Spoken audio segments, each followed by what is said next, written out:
Covid లో ఇలాంటి place ఉంటదని చెప్పి నేనైతే అస్సలు అనుకోలేదు. ఈ రోజు ఏంద్రా అంటే మా సార్ వాళ్ళు అయితే కైరాన్ లో రిసార్ట్ అయితే బుక్ చేసుకున్నారు. రిసార్ట్ లేకైతే ఎవరినైతే వాళ్ళనైతే అలౌట్ చేయరు. రిసార్ట్ అయితే బుక్ చేసుకున్న వాళ్ళనైతే అలౌట్ చేస్తారు. బయట అయితే చూశారు కదా, పెద్ద గేటే ఉంది. లోపలైతే నార్మల్ రిసార్ట్ మాదిరిగా కాకుండా పెద్ద పెద్ద పార్కులు, పెద్ద పెద్ద ఫుట్బాల్ గ్రౌండ్లు అయితే ఉన్నాయి. లైటింగ్ చూస్తే పిచ్చి పిచ్చిగా అయితే నచ్చింది ఈ రిసార్ట్ అయితే. నాకు తెలిసి ఈ రిసార్ట్ వచ్చి గవర్నమెంట్ అనుకుంటున్నా. ఎందుకంటే లోపల ఉన్న హౌస్ మొత్తం అయితే ఒకటేలాగా అయితే కన్స్ట్రక్ట్ చేస్తున్నారు. రోజు మా సార్ వాళ్ళు రిసార్ట్ లో బుక్ చేసుకున్న బిల్డింగ్ వచ్చి అదే ఎదురు కనపడేది. మొత్తం అయితే చూడండి ఒకటేలాగా ఉన్నాయి. ఇంకా పార్క్ అయితే చెప్పాల్సిన అవసరం లేదు మామ. అయితే ఈ పార్క్, ఈ చెట్లు చూస్తే అసలు నేను కోవిడ్ లో ఉన్నానని అసలు నాకైతే అనిపించలేదు. ఎందుకంటే అంతలాగైతే ఉంది మొత్తం లైటింగ్ పార్క్ అయితే. ఈ రిసార్ట్ కి మా మేడం వాళ్ళని అయితే తోడుకొని వచ్చాను. మా మేడం వాళ్ళు అయితే నైట్ అయితే ఇక్కడ స్టే చేయలేదు, రిటర్న్ అయితే వెళ్ళిపోయారు. ఆ రోజు మార్నింగ్ అయితే మా కోయిటి పిల్లోని అయితే ఈ స్విమ్మింగ్ పూల్ కి అయితే తోడుకొని వచ్చాను.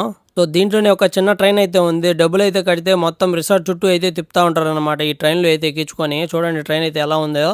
సో నేనైతే ఇక్కడైతే ఉండకన్నా నేనైతే వెళ్ళి మా షాప్ దగ్గర అయితే ఉన్నాను. మళ్ళీ అయితే నైట్ అయితే ఇక్కడికి వచ్చాను. నా ఎదురుగా అయితే ఒక కార్ అయితే పోతుంది కదా, ఆయన అయితే మా సారు. ఇక్కడికి వచ్చేలోగా ఇక్కడైతే ఒక ఈవెంట్ అయితే జరుగుతుంది హోటల్ అయితే. నేనైతే చూద్దామని వచ్చేలోగా అయితే ఈవెంట్ అయితే క్లోజ్ అయిపోయింది. వీడియో అయితే ఇంతే. మీకైతే ఈ వీడియో ఎలా అనిపించిందో కమెంట్ చేసాను. వీడియో నీ దాకా వచ్చిందంటే లైక్ అండ్ సబ్స్క్రైబ్ కొట్టేసే మామ.